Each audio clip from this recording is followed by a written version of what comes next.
Assalamualaikum Ibu, perkenalkan saya Dr. Paradipa Zahra, dokter yang bertugas pada siang hari ini. Sebelumnya izinkan saya untuk mengidentifikasi data terlebih dahulu Bu ya, dengan Ibu siapa Bu? Ibu Utari. Ibu Tari. Untuk Ibu Tari umurnya berapa tahun Bu? Umurnya 23 tahun. Umurnya 23 tahun Bu ya. Baiklah, untuk Ibu Tari, untuk alamat tempat tinggalnya Bu? Kota Baru Lahat. Kota Baru Lahat Bu ya. Sebelumnya Ibu Tari, di sini saya akan melakukan pemeriksaan fungsi saraf otak Ibu, yang mana tujuan dari pemeriksaan ini itu untuk mengetahui apakah ada gangguan pada saraf otak Ibu. Nah, saat pemeriksaan nanti Bu mungkin agak terasa tidak nyaman dan mungkin ada terasa yang kurang enak Ibu rasakan. Sebelumnya apakah Ibu bersedia Bu? Ya, bersedia. Baiklah. Nanti untuk pemeriksaan Ibu diharapkan bisa rileks, duduk dengan rileks Bu ya. Baiklah, sebelumnya saya akan mencuci tangan 6 langkah menurut WHO terlebih dahulu.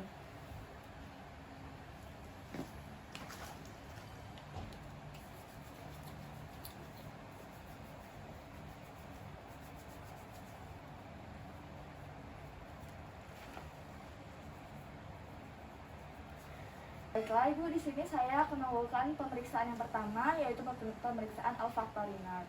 Sebelumnya, nanti saat pemeriksaan Ibu bisa menutup bagian mata Ibu, lalu Ibu bisa menutup salah satu bagian hidung Ibu, Bu ya. Apakah Ibu sudah paham? Ya, paham. Nah, selanjutnya di sini saya akan memperkenalkan zat-zat yang akan Ibu cium. Di sini ada sabun, lalu ada kopi, lalu di sini juga ada serbuk teh, di sini juga ada tembakau. Baiklah Ibu, apakah Ibu sudah bersedia? Bersedia. Baiklah Ibu, dipersilakan untuk menutup matanya. Ini apa Bu? Kopi. Kopi. Kalau ini Bu? Sabun. Sabun.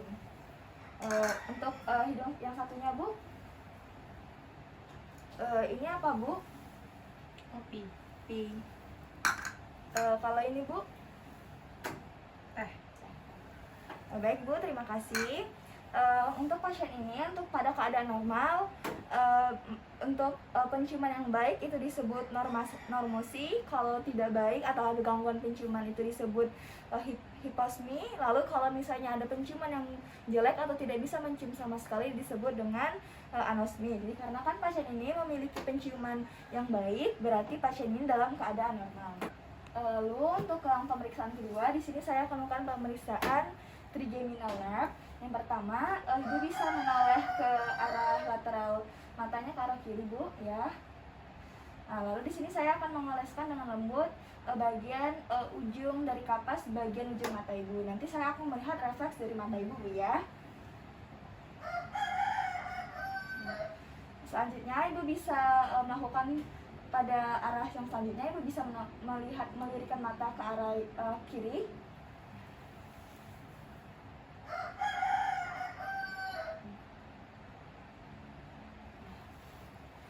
Baiklah, lalu saya akan di sini untuk kondisi pasien ini dia itu saya akan melihat refleks matanya.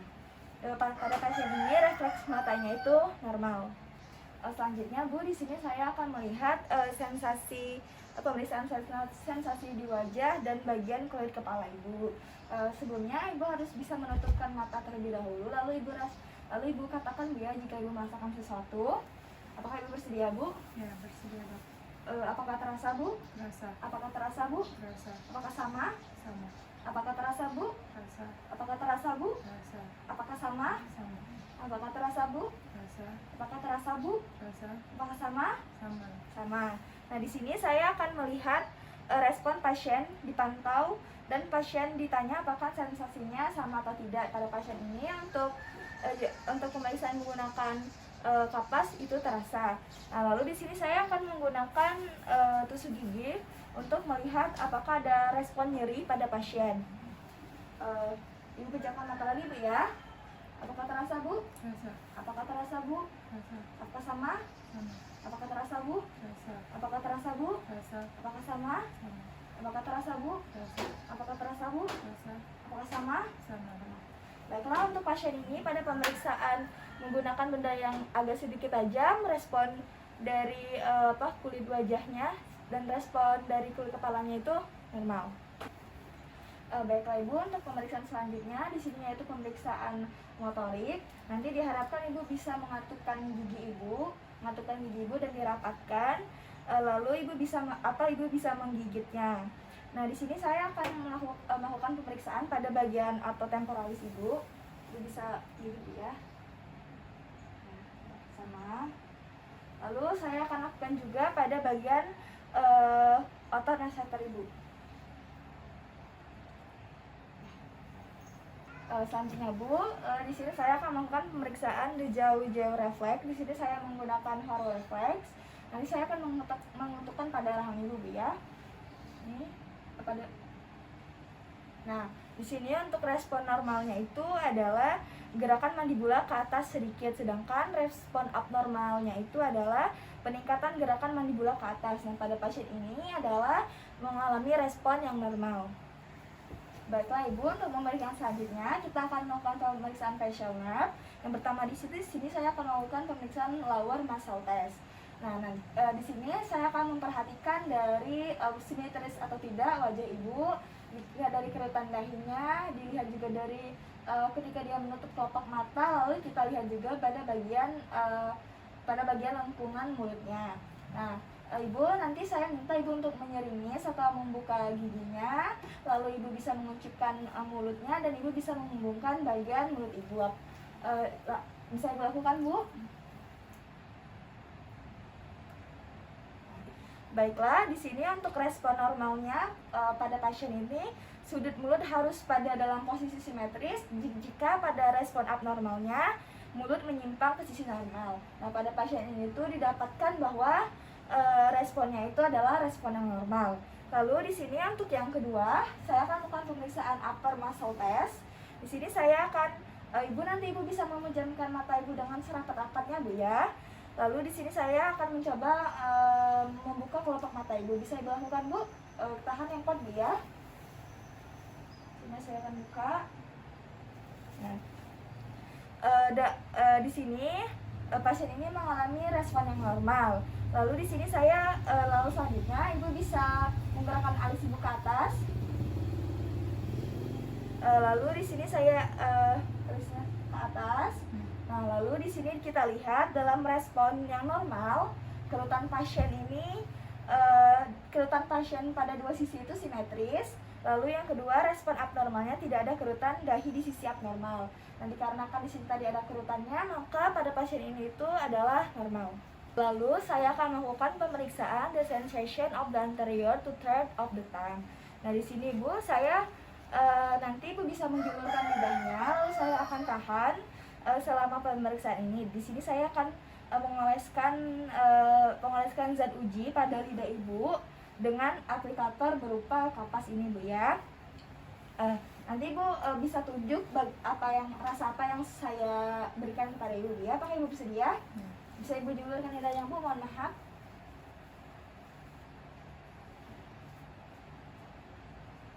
Julurkan lagi Bu. Tunjuk Bu. Sip. Lalu yang selanjutnya di sini saya akan melakukan pemeriksaan saraf glossopharyngeal. Di sini pemeriksaannya itu sama dengan pemeriksaan yang sebelumnya. Nah, sama dengan pemeriksaan tadi Bu. Di sini bisa Ibu julurkan lagi ke lidah Ibu. Pegang maaf ya.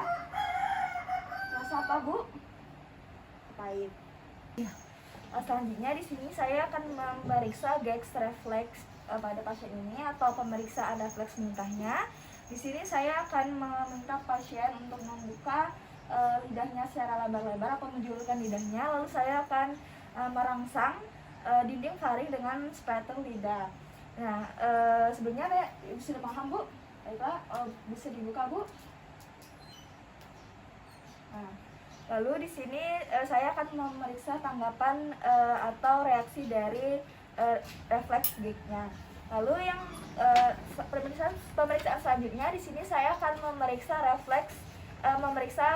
vagus nerve-nya. Yang di sini saya akan mengucapkan beberapa kalimat Bu. Bisa Ibu contohkan nanti Bu ya. Babi Bu, kakiku. Apakah Ibu sudah paham Bu? Bisa Ibu ulangi kembali. Babi Bu, kakiku.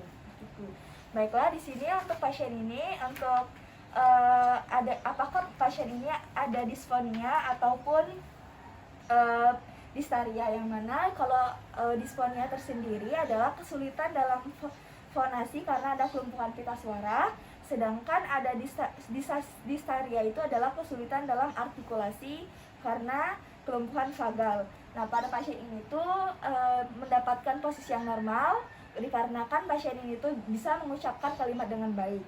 Selanjutnya di sini saya akan melakukan pemeriksaan examination of soft plan-nya. Nanti Ibu bisa diharapkan untuk membuka mulut Ibu dan mengucapkan kata A, Bu ya. Baiklah Bu, bisa dilakukan. Sudah. Di sini saya dalam respon normalnya saya akan melihat ada atau tidak kontraksi langit-langit lunak di kedua sisi dan bagian posisi ovulasinya. Nah, pada kondisi normal, respon langit-langit itu di kedua sisi dengan lengkungan-lengkungan langit atau arcus palatum itu terangkat secara simetris. Nah, pada pasien ini tuh didapatkan bahwa dalam keadaan normal karena bagian dari arcus palatumnya itu terangkat secara simetris. Akan melakukan pemeriksaan disfagia. Di sini saya akan memberikan pasien sedikit makanan, di mana saya akan melihat apakah ada kesulitan menelan ataupun pasien ini mengalami tersedak. Bu bisa.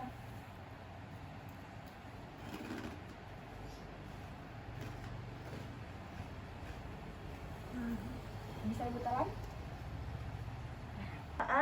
Accessory nerve. Di sini saya akan melakukan pemeriksaan yang pertama, yaitu pada otot sternocleidomastoid. Di sini saya akan meminta pasien untuk memutar kepala ke satu sisi melawan resistensi oleh tangan pemeriksa. Ibu bisa mutar terus Bu ya. Nah, di sini saya akan merasakan bagian dari otot sternocleidomastoid. Nah, lalu untuk yang selanjutnya Bu, diputarkan bagian selanjutnya. Nah, di sini saya merasakan bagian dari otot sternocleidomastoid. Nah, lalu yang kedua di sini saya akan melakukan pemeriksaan trapezius. Di sini saya akan meletakkan kedua tangan saya di bahu pasien dan meraba otot trapezius di setiap sisi. Bisa Ibu tegangkan, Bu? Ya. Nah, sini saya meraba bagian otot trapezius di setiap sisinya. Lalu Ibu tahan Bu ya. Ibu tahan. Lalu di sini saya akan memeriksa dan memperhatikan persamaan kontraksi dari kedua otot. Lalu yang terakhir di sini saya akan melakukan pemeriksaan hypoglossal nerve. Di sini yang pertama saya akan meminta pasien untuk membuka mulut dan lidah tetap berada di dasar mulutnya. Bisa Ibu buka mulutnya. Lalu saya lihat. Di sini saya akan memperhatikan apakah ada vaskulasi dan atrofi serta ada tidak kerutan pada bagian lidahnya. Lalu yang kedua, di sini saya akan meminta pasien untuk menjulurkan lidahnya. Bisa Ibu julurkan lidahnya. Nah, lalu di sini saya akan melihat apakah adanya tremor, vasikulasi dan deviasi lidah pada bagian satu sisi ekstremitasnya. Nah, patokannya itu di bagian tengah bagian lidahnya. Sudah. Baiklah, untuk pemeriksaan saraf otaknya itu sudah selesai. Baik Ibu, terima kasih. Ya.